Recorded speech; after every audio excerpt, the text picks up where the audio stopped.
Hello and welcome to The Hero Spouse. I'm Kenda Ruth, here to answer one of your questions about marriage and midlife crisis. Today we have Louisa. Louisa has a bomb drop of January 15th, 2022 and a date of marriage of 2011. She has a vanisher who is a low energy wallower. She says, you said in a recent video that the MLCer dips their toe into liminality at the end of Escape and Avoid. I will try and link that recent video. But at the end of it, but full liminality can be years away. If Escape and Avoid has ended and they are not in liminality, what is this phase? Is it limbo? And does this mean some spend years in limbo? My husband, who moved out the day of bomb drop, had an awakening exactly as you describe it about 17 months. When it happened, he wanted to reconnect, but was also despondent about the damage. He cried a lot. Not long after this, he moved in with a work colleague who previously he described as boring and needy. He does not seem happy, although she takes care of everything. Now he's almost a vanisher. He rarely contacts me. It's like he's found a cozy nook to hide in. Is this limbo? Either way, can you talk a bit more about this term and what happens between the end of Escape and Avoid and liminality? So what it really is I have called that limbo sometimes. But it's not anything official. You go Escape and Avoid, and you go to liminality. And it's a transition. You transition between phases. And I believe it's either Heart's Blessing or Jim Conway who said, the seeds of one are in the next. So the seeds of liminality are in Escape and Avoid, what he would have called replay. I call it Escape and Avoid. And the seeds of, they call liminality depression. The seeds of depression are in replay. The seeds of replay are in depression. Okay, so you get a little bit of mixing of each.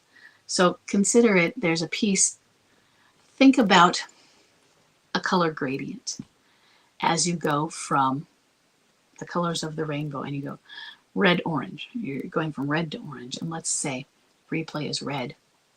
And depression, liminality is orange, Escape and Avoid red, replay / Escape and Avoid. And you get the gradient, and there's this piece where it's almost red, it's almost orange, it's almost red, it's almost orange, and then now it's orange. And over here it's red. But there's a part where, is it red or is it orange? It's red or is it orange? That's the transition, where I can't tell which one it is. There's mixing of the two. Okay, so that's the piece where they're right between and it's transitioning. And yeah, sometimes I think somewhere, I will try and see if I can search it up at some point. I might have an article, but it would have been so many years ago. I'll see if I can find it. I know somewhere in my brain, I am sure I wrote an article called Limbo. I don't know where, but I have a memory of writing something about that at some point. I'm just not sure where, but and it was about exactly that. I know I'm sure it was so long ago I didn't actually reference it like that in that video. So it's very interesting that you're asking about it in that way, because it is out on a limb. It is limbo, is this place between, and so you could actually call any of the in between the phases a limbo period. But to talk about it is, we're scared. You're still in Escape and Avoid. At that, it's not like you're between them and it's a nothingness. It's you haven't exited Escape and Avoid, and it's not you're out of Escape and Avoid and before liminality. It's not like that. It's that mixture. Okay. So that awakening. Let's say you've had your awakening. And remember what the awakening is. The awakening is the WTF. Something has happened that you realized, oh my God. This is not the exit from midlife crisis like some people might think. Awakening, oh, they're coming out of MLC. No, it is the oh my God moment. All of this destruction have I done? I've ruined everything for my family. And then it's, how can I ever go back? Oh my God. Oh my God. The waves of realization rush over you. And the oh my gods, the oh my gods, the oh my god, the oh my gods. This is more oh my god waves of WTF. What did I just do? And it's overwhelming. And that overwhelmance, we say it sends you in the liminality. But it doesn't necessarily crash you in right away. Maybe it does some people. Maybe. But maybe it is what gets you into that mixture of, is it orange or red? Is it orange or red? That in between. Maybe some people, they dip their toe into liminality. Oh, can I get in there?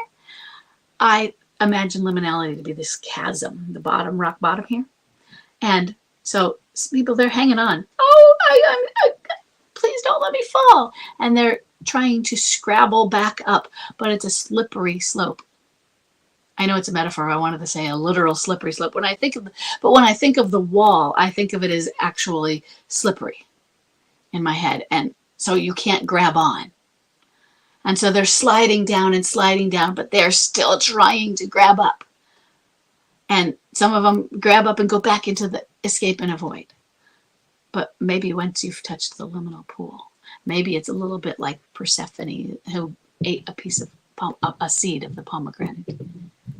You have it in you, and you can't escape it. So there's still liminality in you. It's there. And liminality is where you have full-on psychic death, full dismemberment. You fall apart. That is at the bottom. So we all want to avoid that, right? So let me make sure.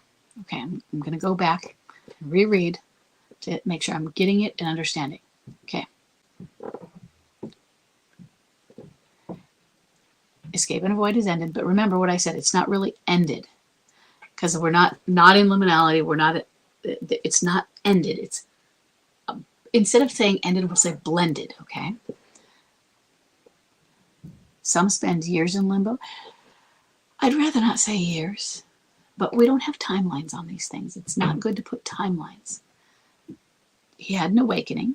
It's at 17 months, and you are January 15th, 2022. So at 2023, okay, you're looking at July of 2023, you're thinking, right? Or June of 2023 or so. He had an awakening a little over a year ago, is what you thought. Okay. So we're a little year past his awakening, is what you're thinking. Wow, that was a long time ago, is what your thoughts are. Okay. When it happened, he wanted to reconnect. Okay, that makes sense. And he was despondent. He cried. Then he moved in with a coworker. Okay. And now he seems like he's just stagnant, doesn't he? He doesn't seem happy, but everything's taken care of for him. It's not uncommon. Okay. So he's a vanisher, almost. You don't know what's going on. Okay? He rarely contacts you. So you say it's like he's found a cozy nook. But he's a vanisher. You don't know what it's like. That's a key piece. He is a vanisher. And so this could very well be what it is to be in liminality. We just don't know. Because we don't know what liminality looks like, and liminality may look very different for people. So here's a question for you. This is rhetorical. What did you think liminality was? If you were to picture your spouse in liminality, what did you think?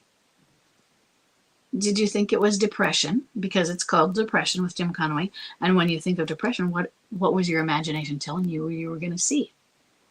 Because if liminality is depression, what did you think? And how is this not matching up? Because if you don't see him,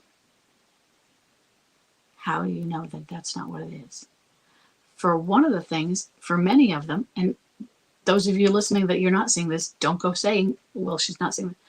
Vanishing, when someone is in depression, well, that tracks. They don't all vanish, especially clinging boomerangs. They're not all going to vanish. You might see them depressed.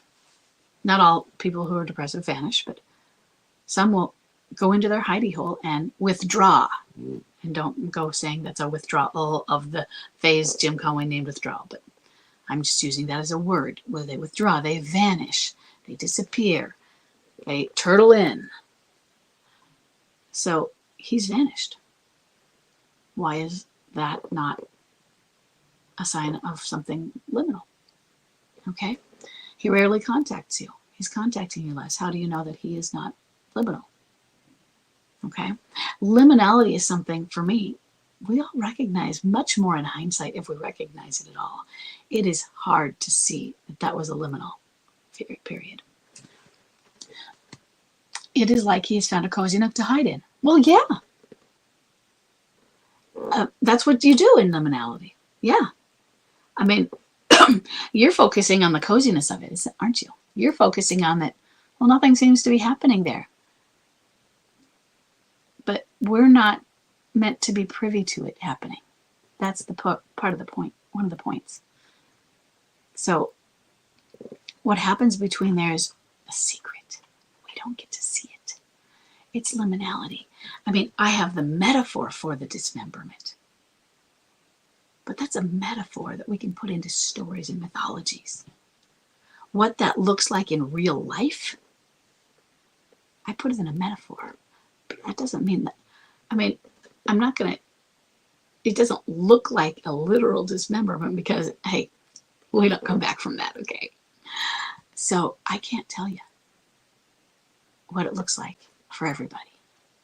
For some, sure, maybe they get extremely weepy and we see it all. But many of them, they're going to hide. For some, maybe we see suicidal ideations. Maybe we see overt depression, and maybe they show it to us. But maybe some just go into their hidey hole and don't show us. And if they don't show us, it doesn't mean they're not doing it. So maybe what you are seeing or not seeing is liminality. And the absence of it is maybe the indication of it. It very well could be. You're thinking he's being stagnant, whereas maybe what you're seeing as stagnation really is liminality, and his disappearance is evidence of it. It could be. I don't know. Liminality sometimes is recognized in hindsight. Okay? But, take that as a little bit of reassurance. He might be doing it. Okay? Hope this helps. And I will see everybody in the next question.